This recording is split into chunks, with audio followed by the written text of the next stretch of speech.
passo a palavra agora para minha amiga Fernanda Suriani, que vai fazer agora a sua exposição. Vamos ver agora se a gente consegue Vamos sim, visualizar vamos. esses slides. Já estamos visualizando. Excelente, muito obrigada. Então, gostaria mais uma vez de agradecer o convite do professor Dierle, uma honra estar aqui falando com todos vocês nesse grande evento promovido pela PUC de Minas, né?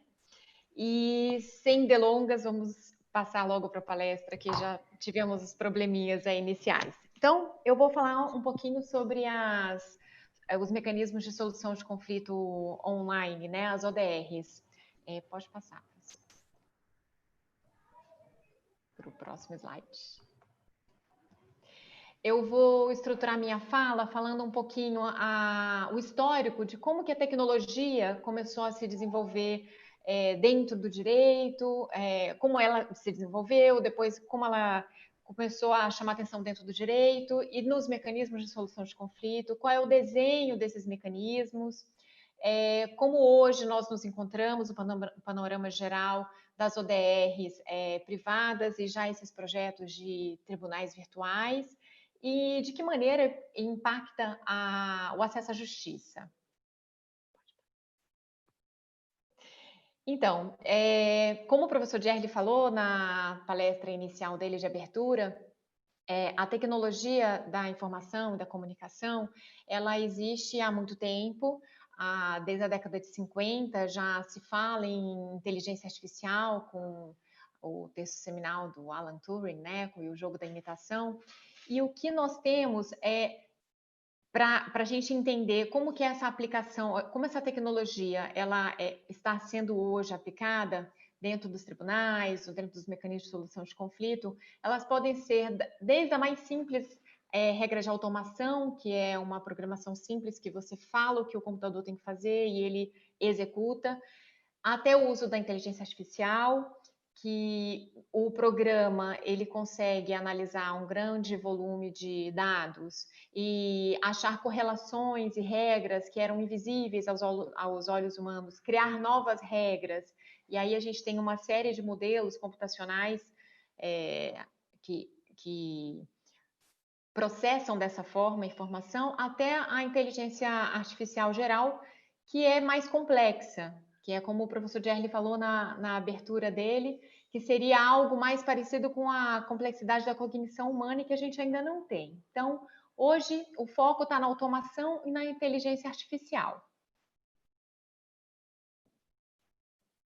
E como que essa tecnologia ela foi sendo aplicada e foi sendo vista como útil no direito.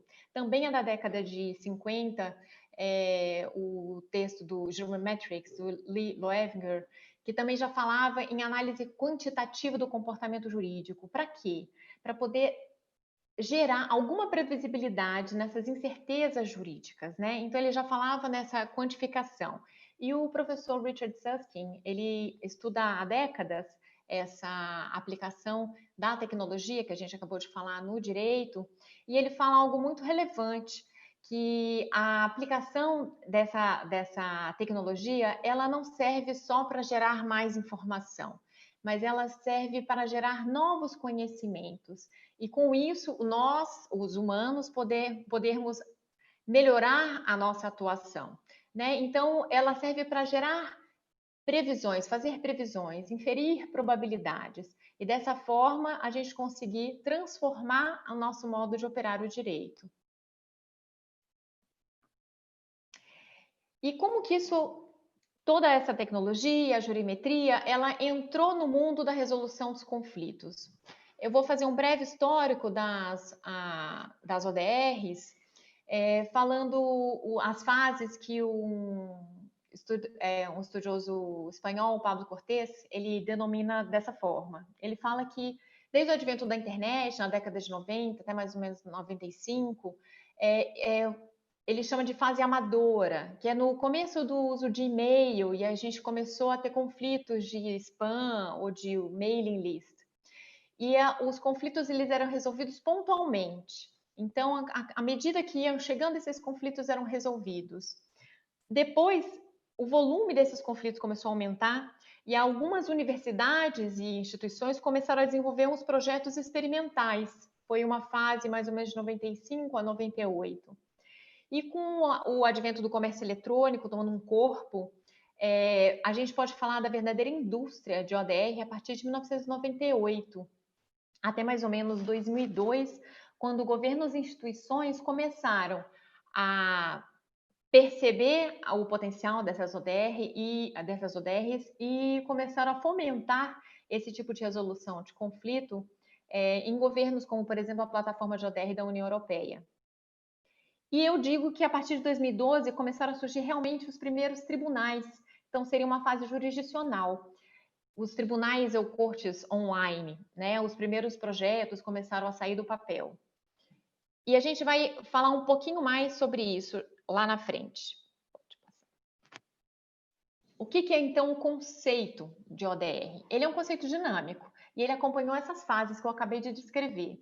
Então, no começo, ela simplesmente foi transposto para um mundo virtual as soluções de conflito que eram feitas no mundo físico, as ADRs. Então, a mediação, a conciliação, apenas com um instrumental tecnológico. Só que com o volume de dados que foram sendo, o volume de dados que foram sendo produzidos, os sistemas com alto poder de processamento que foram sendo desenvolvidos, passou-se a dar um tratamento nesses dados e a descobrir aqueles novos conhecimentos que fizeram com que a tecnologia fosse uma quarta parte. Esse é um termo do Rifkin, Cat e Rifkin, que foram participaram dos primeiros projetos, ainda no eBay, quando ainda era o CyberSettle. E ele fala que a quarta parte significa que ele é um auxiliar do terceiro neutro, e hoje em dia a gente pode dizer que ele é um auxiliar das partes envolvidas no conflito. Então, é a tecnologia que influencia de alguma forma, ela não é mero instrumental. E a grande questão que se coloca hoje é se o conceito de ODR pode ou não englobar os tribunais virtuais, né? Porque a gente agora está falando não de uma ADR ou de algo paralelo ao sistema de justiça, mas ao próprio sistema de justiça incorporando essas ferramentas e essa maneira de resolver, que é um pouco ela é um pouco inovadora e diferente daquela maneira tradicional adjudicada que a gente está acostumado.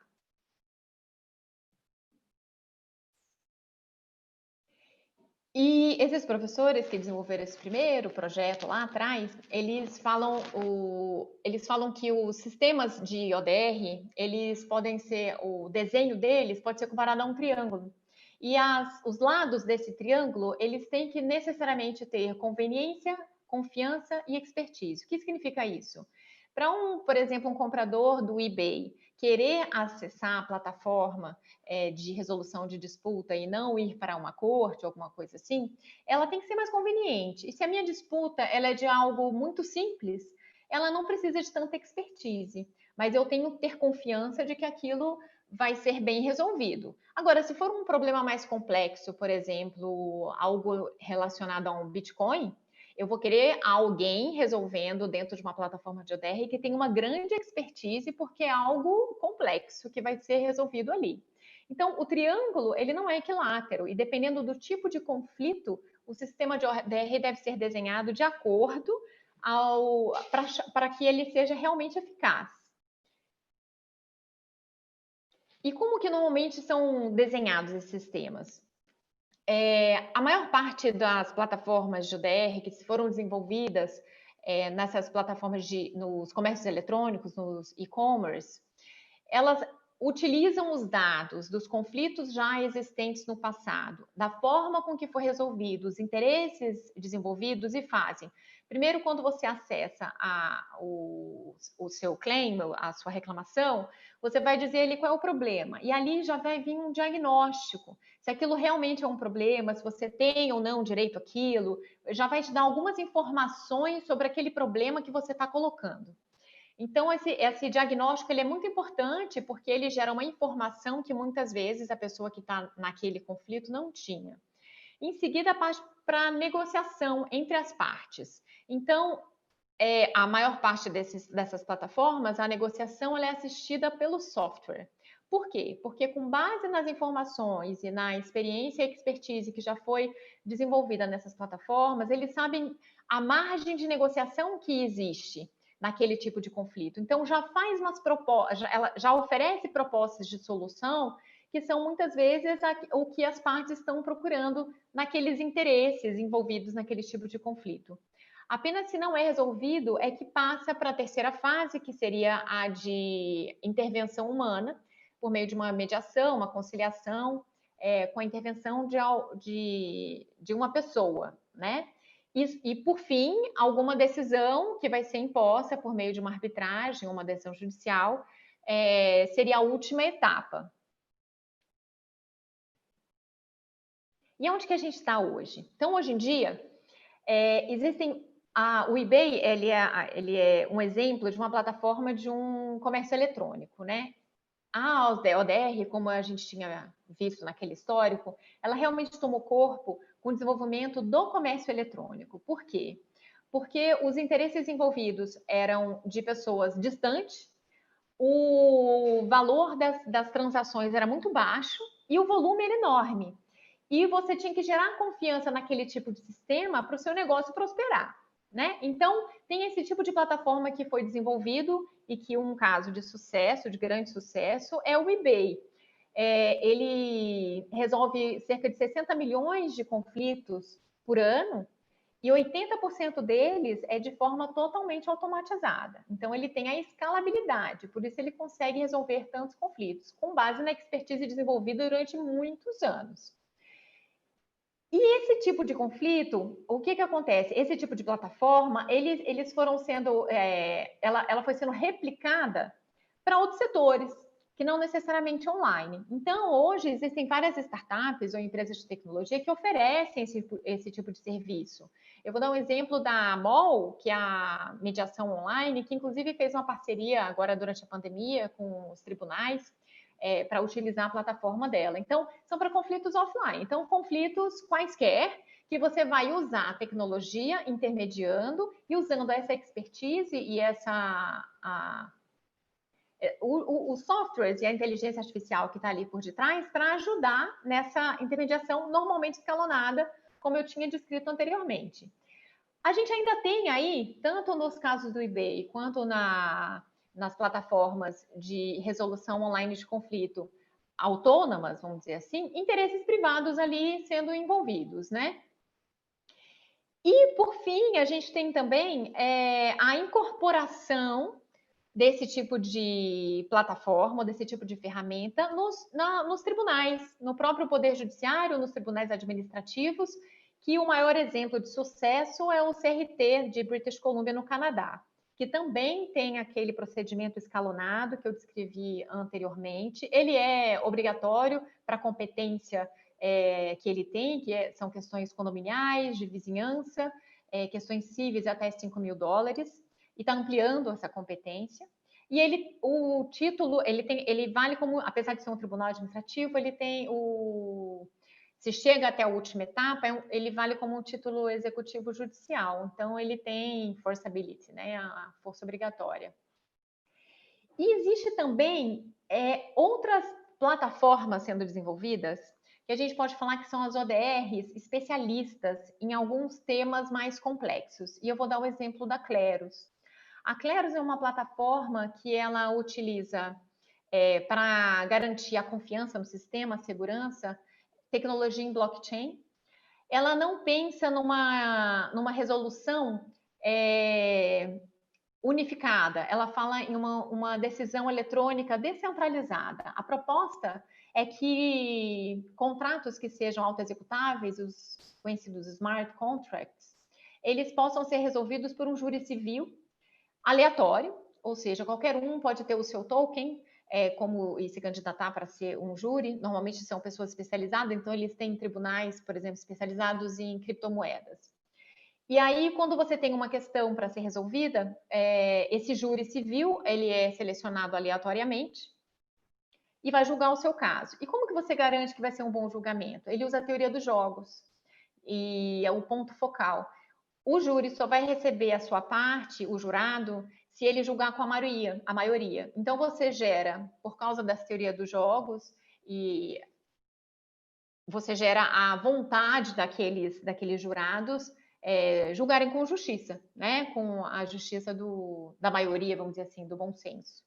E é interessante notar que tanto nos casos de plataforma privada, como o eBay, a Cleros, etc e tal, a gente está falando em conflitos que são transnacionais, né? E que a gente não está falando em aplicação de direito, né? A gente está falando em resolução de conflito, que é um pouquinho diferente de quando você vai para a área pública, como no caso do CRT. E a partir daí que eu vou começar a minha fala falando dessa transformação ou dessa transposição do que foi desenvolvido na área privada para o público. Então, vamos lá. As plataformas privadas, o que elas têm? Elas querem resolver um conflito. Então, é um interesse, por exemplo, do eBay, em que o seu negócio seja bem desenvolvido, que vai desenvolvendo. A reputação das empresas que contratam, por exemplo, a MOL, e a fidelidade do cliente é o que elas querem como primordial. E a redução de custo. Então, é muito bom porque você gera também informação sobre aqueles conflitos para você conter o conflito, ou seja, você não deixar escalar para um processo judicial, e para você evitar o conflito. Como? Se você consegue identificar, por exemplo, que você começou a surgir muito conflito de entrega de produto, você identifica um problema de logística, você resolve seu problema de logística e você evita que aquele conflito volte a acontecer. Mas no público, ou seja, nas ODRs como o consumidor.gov, que temos aqui no Brasil, a ODR da União Europeia, ou mesmo os tribunais que começam a incorporar esses projetos de corte online, a gente não quer só resolver conflito, a gente quer resolver o conflito com justiça, porque a justiça, o poder judiciário, ele é o guardião dos direitos fundamentais, né? Tem o interesse da sobrecarga do Poder Judiciário? Tem o interesse em tirar da frente coisas que são muito simples e que podem resolver pelas partes? Sim. Mas como? Né? A gente tem que ter A redução de custo também é relevante? Mas ela não é primordial.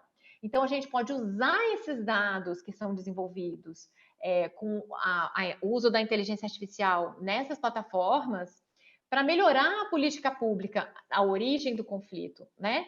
E a gente não pode nunca deixar de perceber que o uso da jurimetria ele é probabilístico, né? Então, ele é estatístico. E o Poder Judiciário tem um papel contramajoritário que não pode deixar de estar na reflexão da incorporação dessas ferramentas no âmbito público. Então, quais são os desafios deste momento que a gente está vivendo, dessa incorporação nas plataformas públicas do que foi desenvolvido no privado, né? Então, o primeiro que eu diria é a questão do direito de acesso. E a pandemia deixou isso bem claro, no Brasil a gente ainda tem uma exclusão digital gigante. Então, quando você coloca, por exemplo, o CRT, eu falei que ele é mandatório, né? Só que acontece que ele tem na lei que regula o opt-out. Então, tem algumas causas de interesse público ou algumas questões que são mais complexas, que você pode alegar que você não quer ser submetido ao CRT, que você quer ir para a corte tradicional.